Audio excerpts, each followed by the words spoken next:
Hi, friends. I'm Zach. I'm Mitch. And we are an excellent little podcast. We are finally back presenting you a little movie podcast starring Zach and Mitch. Wait.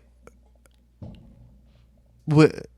If they skipped out on the last little bit, this is new. Hi.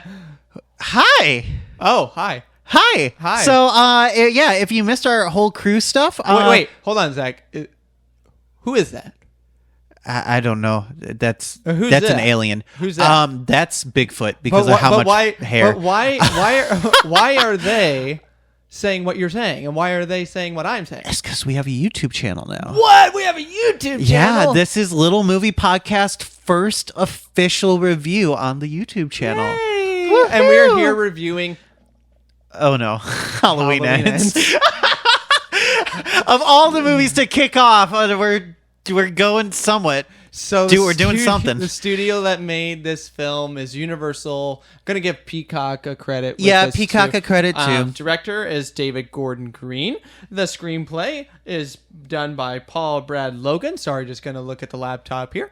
And characters created by the original John Carpenter and Deborah Hill. Yeah. Zach, would you like to tell the summary? Thank you, IMDb. Yes, thank you, IMDb. Our summary today is: the saga of Michael Myers and Laura Strode come to a spine-chilling climax in the final installment of this trilogy. That was stupendous. That was amazing. Yeah, IMDb, one of your best summaries right there. So I will say how we split up the episode. So you just heard our introduction. Now we will also talk about our first thoughts. Zach will give... Well, I will give mine. Yep. Zach will give his. Yep. Then we will add some other non-spoilerly things, talk about some other things that we want to include in before we get to our review. Then we will review the film. Yeah. And then after, one of us will sound the alarm, or both, whatever we decide. Yep. And then we will talk about some spoilerly things.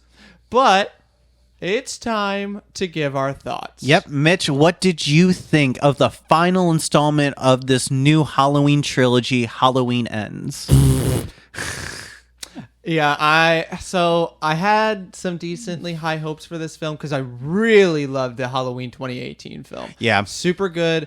Halloween Kills was a need to cook for me, Okay. I felt.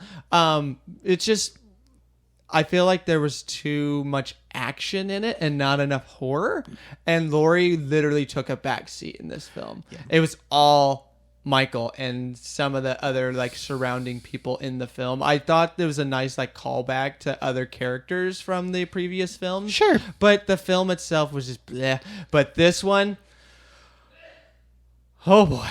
I mean, I feel like I can't talk about it because I'm going to spoil it. But This film, I'm glad it's the last of the trilogy. I will just leave it at that. So, Zach, but what did you think? Yeah, I won't sugarcoat it either.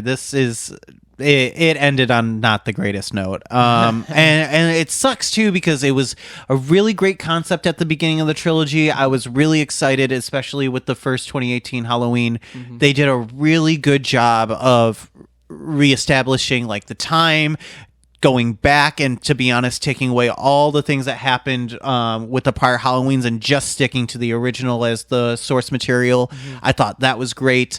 So the first 2018 Halloween was really, really great in reestablishing that. The second one, it needed to cook a little more. There was it starting to get away, and then this one just it ate it, and I was so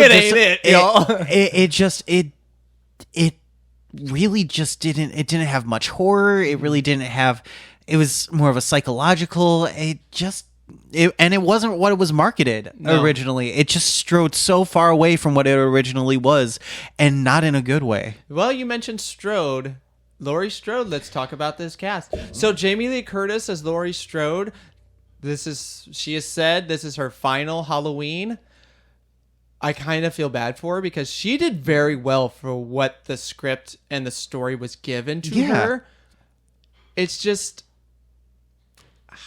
it was a waste. Yeah, it was. Yeah, she took a back seat on her own film, and for the second time in a row. Yeah, and here's the thing: I understand after seeing this film what the film was trying to do, but then in the height of the third act, like they tried to do a twist, which completely negated anything that they were trying to do originally. Don't you spoil that I twist. won't spoil that twist, but they completely negated everything that they were even trying to work on in this film.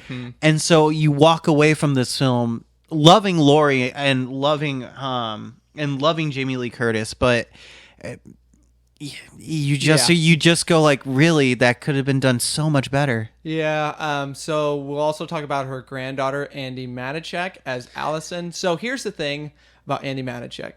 Her performance in the first one, the 2018 one, was amazing. She did so good. I thought she just had this branch of final girl, but also had something deeper involved because, she had this bitterness toward her grandmother. Her mother was a little controlling as well. But this one, I'm just like, you're just there for this, again, the second film in a row, because she was literally just there for Halloween Kills. But this one, it's even worse. I just didn't. I think it was a scripting. Oh, it's 100% a scripting issue. But what do you think? Yeah, it comes down to the script for me on this one.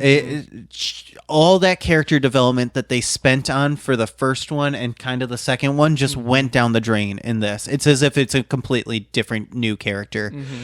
She kind of goes back almost to square one, as if she started Halloween 2018. It did not play out at all like how I thought this character was going to go, and it threw the character in the trash. Yeah, but there's a new character we want to talk about. Rohan Campbell as Corey. Yeah. Yeah, no. Again, absolutely not. I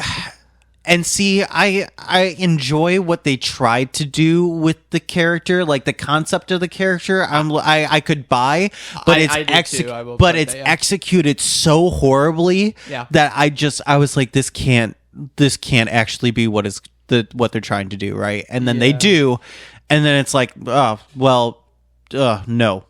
Absolutely not. So that's our cast. We didn't really have a lot to talk about there. But now we have some non-spoilerly things really quickly. The first one I thought was literally like unnoticeable was the score. I don't even remember the score. I mean, obviously you remember the but I don't even remember any of the other bits of the score. I'm just like, okay, cool. Fantastic. Yeah, it wasn't really there until literally the main theme comes in from the original Halloween theme. And that is used decently. Yeah, I agree.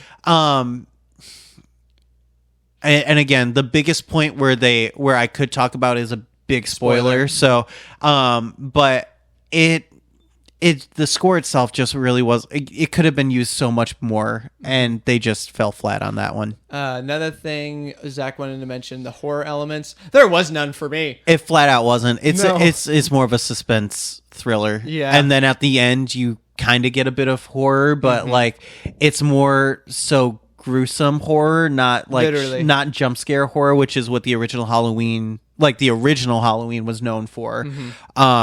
It just wasn't. There was no horror in this. And let's talk about the marketing for this. That was literally piss poor. They thought they were trying to hide something, and you could kind of tell it in the trailers and the marketing that they were trying to hide something. But you don't know just how much they are hiding, because I'm not going to lie, the movie that was marketed to you is not the movie that you're getting. Yeah, so we're going to warn you, literally heed what Zach says. Flat out, you are marketed a final, like, this is going to be the final interaction between Laurie and... a big showdown, too. A big showdown between Laurie and Michael Myers.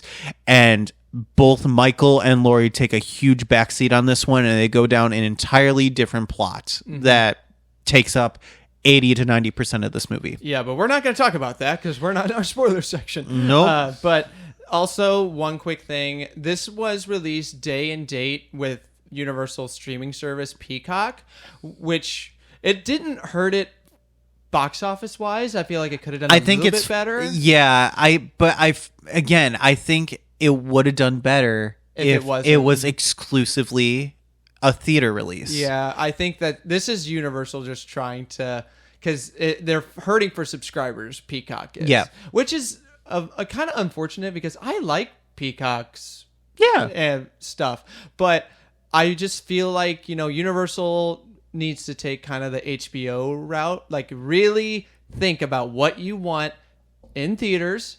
Release them in theaters. Do not do the day in and day date that HBO Max did, and now they're trying to avoid. Yeah. So I just think Universal next year needs to really find the films they want to just be theaters and find the films that just need to be streaming. Correct. And it ultimately comes down to confidence. And what I think is what ultimately did it is that they just did not have confidence in this movie, which is why they day and dated it. Correct. All right. So that's all of our non-spoilerly stuff. It's time to review it. Yeah. So how we review our movies is a little bit different than your average. We don't do a numeric system. We like to split it up into categories because it's not a 3 is not a 3. So, so we're going to go ahead and split it up into 3 different categories. So our top category is Eat It Up, which is we loved it. We highly recommend it. You should go out and see it in theaters. Which you can tell from some of the stuff we've said. Yeah, it ain't that. I'm gonna flat out tell you that I'm gonna end that thought process right there. Halloween ends not at eating it up. Your next one is going to be Cook a Little More, where it needs a script change, an actor change, director change. It needs a little different seasoning in order to actually get up there. And then you have Feed It to the Dog, which goes not to my boy Jazz, because I feed him better than whatever we would feed these movies to. We will feed it to the scraps. So that is a movie that we don't like. We recommend you see it just because you should, form your own opinion and everything, but it does not give our stamp of approval. I'm going to take this really quick. Yep. Zach, I'm not going to waste time. Yep. I'm feeding this thing to the dog. Oh, yeah. Yeah, are you agree? Yep, it's going to the dog for sure. Yeah, Jazz, But the sad thing is, sorry, buddy. there are some parts of the film that were pretty decent. I'm not going to say which parts, but I feel like if they would have just stuck to the marketing that they were trying to do and had a more cohesive end to the trilogy that they had, because they had it set up really well. Yeah. But it just and done. I'm just cool. On to the next one, whenever that will be. Yep. So, and it's probably not going to do very good either. But you will agree, feed it to the dog? Yeah, feeding it to the dog for me. It ultimately comes down to concept. I feel like they had the first movie planned, and they were like, yeah, we're going to do a trilogy, but we don't know exactly where that trilogy is going to go. Mm-hmm. And then what progressed is how it just completely and utterly destroyed itself. And it sucks too, because again, Danny McBride, who's a very famous comedic actor, is the one that wrote all 3 scripts as well. And he didn't write this one. He did write this one. He is credited. Where? It was in the credits. I forgot to put it in our because it wasn't on. I bet he probably I think he produced it. He produced it, and he does have a script writing credit on the credits. So I bet it was one of those, the story. Maybe. Yeah, I think. But yeah, he darn you, IMDb. So it was just one of those things of where I was after he wrote the first one, I was really excited, because I was we got another Jordan Peele on our hands, of a comedian writing a really freaking good horror movie. And then No. All right.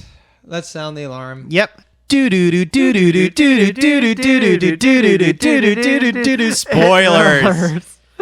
Oh God. So for those of you that stuck with us, for those of you who left, thanks for joining us. Don't forget to subscribe, and email us at elpodcastmz@gmail.com. But for those of you who stuck with us, we are in spoiler territory now, and we're just gonna run through this really, really quickly. Michael Myers is barely even in the thing. Yeah, no, and I was okay, so him going recluse and staying away for a while, I was okay, I'm here for this. He's in, okay, you find him in a gutter, okay, fine, but you don't find him in the gutter until about 2/3 into the movie, and it's still very late into the second act that you actually find him. Mm-hmm. And they try to make Corey as the new Michael Myers. And it could have worked. It really could have. To dive into how a Michael Myers character could be formed and created. Yeah. I really loved the concept and idea of it. Yeah. But it didn't hit No. because you're because how it all starts off is that Corey is babysitting a kid, and the kid's annoying and just a really terrible kid to babysit, and the kid locks Corey in the attic, and Corey's trying to get out, and he eventually hits the door, and the kid's on the other side, and the kid goes over the third-story railing and falls onto the ground right in front of the parents as they're coming in. Yeah.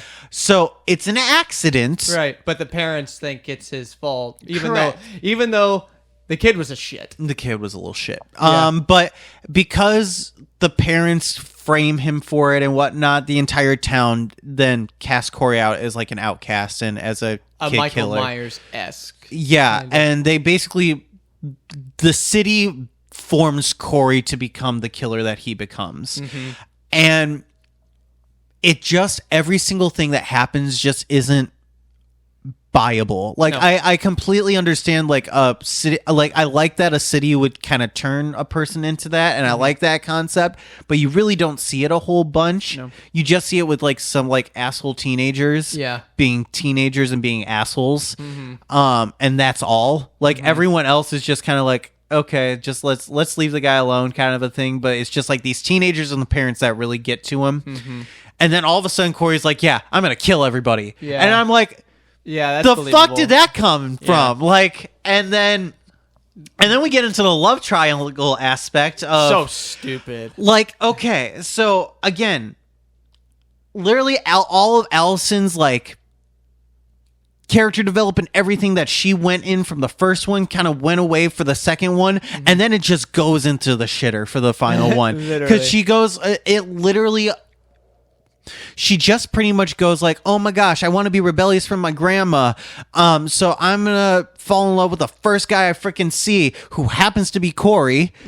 And then like it's as if like he's just waving red flags everywhere, and she's like, fuck it, I still want to be with this guy. And I'm like, the fuck are you doing? And then all of a sudden at the very end, like she's like, oh my god, let's run away together. And then she thinks that Corey frames it to the point where she makes Laurie think that Laurie killed Corey, and she goes, oh my god, no, run away, dramatic run away, and driving away in the car. And then while driving the car, oh my god, maybe not, and then comes back. Like, it's the most cliche, bullshitty ridiculousness that really wasn't well written out, and I just feel so bad for the actress and so bad for the character of how much of a disservice and distance it is away from what originally was created. Yeah, and Michael's death was so stupid. You literally were almost like praising him. Yeah. Like, he fucking is like, yeah, they like tie him to the car, but everyone gives him a funeral. Mm-hmm. They like Jesus pass him over to the dumpster. I'm like, why are we praising him? Yeah. He literally murders like so many people.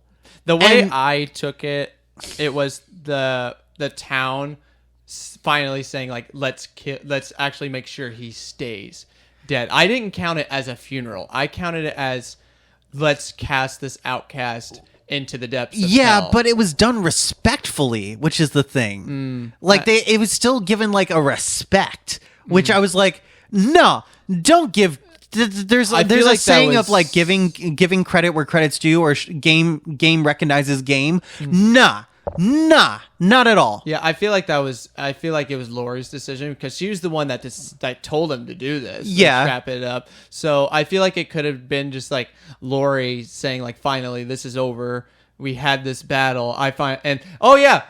We don't see his face, but Laurie finally sees his face. Yeah. And the way he died, too, is like she slit his wrist, slit his throat, and then they throw him into the trash compactor. Yeah. They basically drain all of his blood and throw him in the trash compactor. Yeah, and it was very anticlimactic, and just the ending of the film was just poor. And I don't know if I want to talk about this anymore. Do you? Yeah. Well, I mean, yeah. And the whole big twist of like, what I was like insinuating at the beginning as well, like the whole big twist of like Corey being the new Michael Myers. Nope. Well, he died. So all that character development that they were trying to create and go just wasted. So like it basically made me walk out of this. I didn't walk out of this movie like in the middle of it, but I came out of this movie going, that was a waste of 2 hours. It could have been some studio interference. It's possible. Well. Yeah, but yeah, so that's Halloween Ends. Thank you so much for joining us, my friends. We hope you enjoyed it because we sure as hell didn't. So if you have any questions or any comments that you wish to say, please like, share, and subscribe, and email us at elpodcastmz@gmail.com. And don't forget to watch our YouTube channel. Yeah. We'd love to hear your thoughts. If you want to be a guest on our show, please let us know. But until that time, I'm Zach. I'm Mitch. And we are an excellent little podcast.